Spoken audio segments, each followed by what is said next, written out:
What if I told you that the wealth of the world isn't distributed equally? That the richest 1% own more than half of the world's wealth? It's a sobering thought, isn't it? Today, we delve into the economic conditions of the top 5 poorest countries in the world, using hard data and statistics to paint a vivid picture of their reality. Burundi, a small, landlocked country in East Africa, sits at the bottom of the list, with a gross domestic product, GDP, per capita of less than $200. It's easy to see how economic hardship is a daily reality for many Burundians. The country's economy is heavily reliant on agriculture, which employs over 80% of the population. However, lack of access to modern farming techniques and climate change effects, such as unpredictable rainfall, have significantly hampered agricultural productivity. Next, we have South Sudan. Despite being rich in oil, South Sudan has been ravaged by civil war since its independence in 2011. This has severely affected its economic growth, with the GDP per capita standing at slightly over $200. The war has also disrupted agricultural activities, the primary source of income for many South Sudanese, pushing millions into extreme poverty. The third poorest country is Malawi.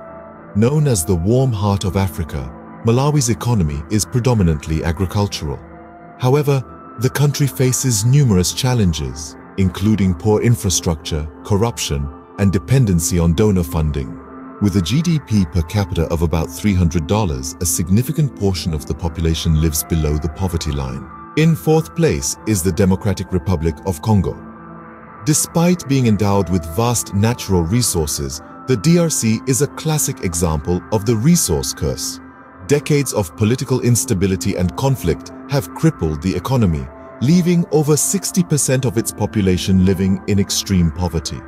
The country's GDP per capita is less than $400. Finally, we have the Central African Republic. The country has been in a state of constant conflict since its independence in 1960. This, coupled with poor governance and corruption, has left its economy in ruins. The GDP per capita is approximately $400, with over 70% of the population living in extreme poverty. In conclusion, the economic conditions in the top 5 poorest countries, Burundi, South Sudan, Malawi, the Democratic Republic of Congo, and the Central African Republic, are dire. A mix of factors, including conflict, poor governance, and over-reliance on agriculture, contribute to their poverty. The sobering reality is that these countries are trapped in a cycle of poverty that requires more than just economic reforms to break. It's a global issue that calls for a concerted effort from all of us. After all, in a world as interconnected as ours, the plight of the poorest affects us all.